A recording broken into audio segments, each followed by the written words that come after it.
नमस्कार.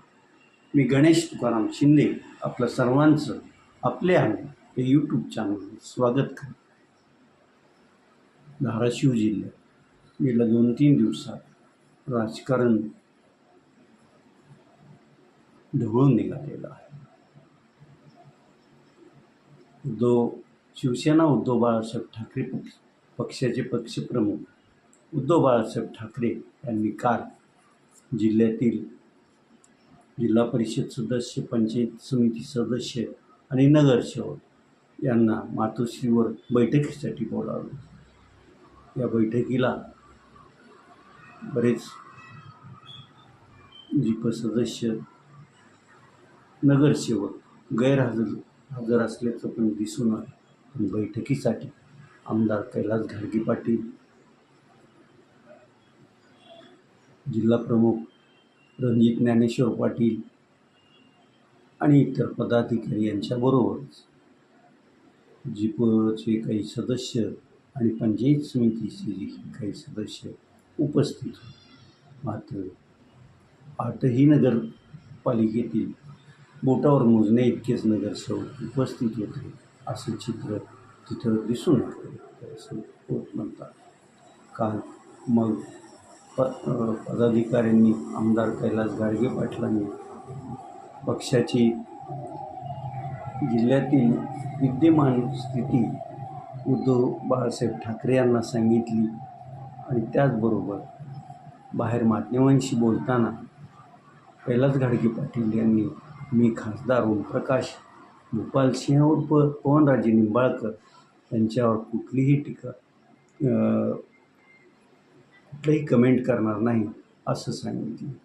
यावरून माध्यमांनी लगेच वेगळाच सूर आवळायला सुरू केला. परंतु तो कैलास घाडगे पाटील आणि ओमप्रकाश राजे निंबाळकर यांची गेल्या 2 दशकापासूनची मैत्री आहे आणि ती मैत्री तशीच कायम राहील असं चित्र आहे. मग दोघं कुठल्याही पक्षात असो, त्या पक्षाचं ते काम करतील, मैत्री मात्र वेगळीच राहणार आहे हे यावरून अधोरेखित झालं आहे. कालच्या मातोश्रीच्या बैठकीच्या वेळी संजय मामा निंबाळकर, रामेश्वर शेटे आणि त्यांच्या समर्थकांनी उद्धव बाळासाहेब ठाकरे शिवसेनेत प्रवेश केला आहे. त्यामुळं थोडी ताकद वाढेल असा अंदाज होता. मात्र इकडं दुसरीकडं कळंब नगर परिषदेतील जे काही शिवसेना उद्धव बाळासाहेब ठाकरे गटाचे नगरसेवक आहेत आणि गटनेते आहेत, हे सर्व आज भाजपमध्ये प्रवेश करणार असल्याचं वृत्त त्या पक्षप्रवेशाच्या वेळीच येऊन तिथं धडकलं होतं. या सर्व नगरसेवक जर भाजपत गेले तर शिवसेना उद्धव बाळासाहेब ठाकरे पक्षाला मोठा झटका असेल आणि आमदार कैलास घाडगे पाटील यांचंही बळ कमी करणाराच असणार आहे असंच दिसतं. आज सोलापूर येथे भाजपचे राज्याध्यक्ष रवींद्र चव्हाण येणार आहेत आणि त्यांच्या उपस्थितीत कळंब येथील हे नगरसेवक भाजपमध्ये प्रवेश करणार असल्याचे सांगण्यात येते. एक प्रकारे शिवसेना उद्धव बाळासाहेब ठाकरे पक्षात भरती पण सुरू, धाराशिव जिल्ह्याच्या मर्यादित बोलायचं झालं तर भरती पण सुरू आहे आणि आहुती पण दुसऱ्या बाजूला दिसून येत आहे. यामुळं मग आता नेमकं शिवसेना उद्धव बाळासाहेब ठाकरे पक्षात काय चाललं आहे हेच कळायला मार्ग नाही.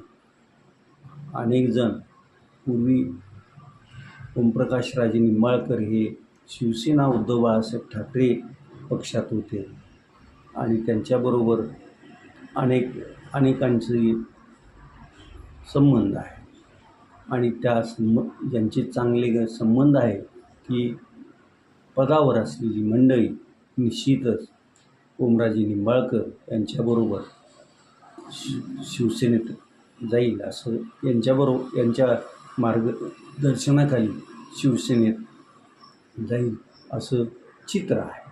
तर बघूया पुढं काय होतं आहे.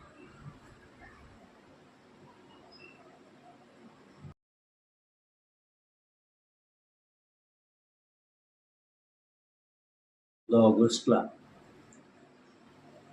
जिल्ह्यात 10 लक्ष वृक्षाची लागवड करण्यात आली. या वृक्ष लागवडीचा निमित्तानं जिल्ह्यात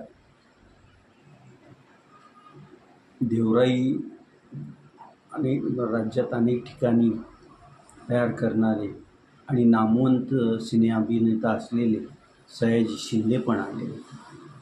त्यांच्या उपस्थितीत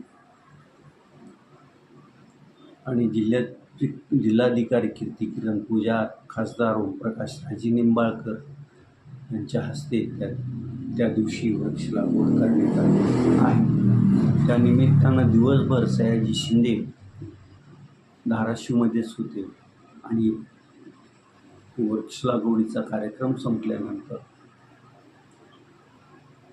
जिल्हाधिकारी कार्यालयात सयाजी शिंदे, जिल्हाधिकारी कीर्तिकिरण पुजारी यांची बैठक झाली. त्यात धाराशिव जिल्ह्यात 5 ठिकाणी वृक्षदेवराई निर्माण करण्याचा ठरवण्यात आला आहे आणि यासाठी जवळपास 2.5 कोटी रुपये एवढा निधी पण उपलब्ध होईल असं त्या बैठकीतून स्पष्ट झालेलं आहे. हे झालं तर मग धाराशिव जिल्हा हिरवागार होण्यास मदत होणार आहे. वनराई 5 ठिकाणं कुठं त्याबाबत आता अभ्यास सुरू असून लवकरच या संदर्भात व्यापक असं त्याचं स्वरूप ठरवण्यात येणार आहे. असं देवराईच्या जागा निश्चित होतील, तिथं वृक्ष लागवड होईल, परंतु तेथील वृक्षही जगावेत यासाठी सयाजी शिंदे यांच्या मार्गदर्शनाखाली जिल्ह्यातील मंडळींनी काम करावं लागेल.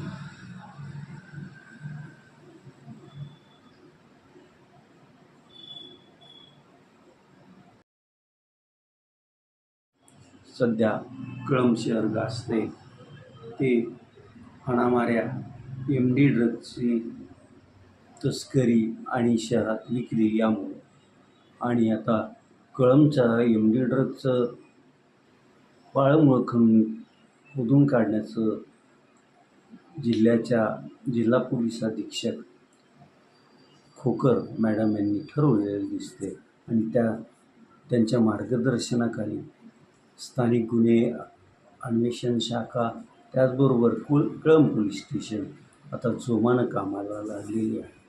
त्यांनी परभणी ड्रग प्रकरणात अटकेत असलेल्या नगरसेवकाचा ट्रान्झिट रिमांड मागितला असून काल पोलिसांचं एक पथक परभणीला त्या नगरसेवकाला ताब्यात घेण्यासाठी गेलेलं होतं आणि रात्री उशिरा त्यांनी त्याचा ताबा पण घेतलेला असून आज त्याला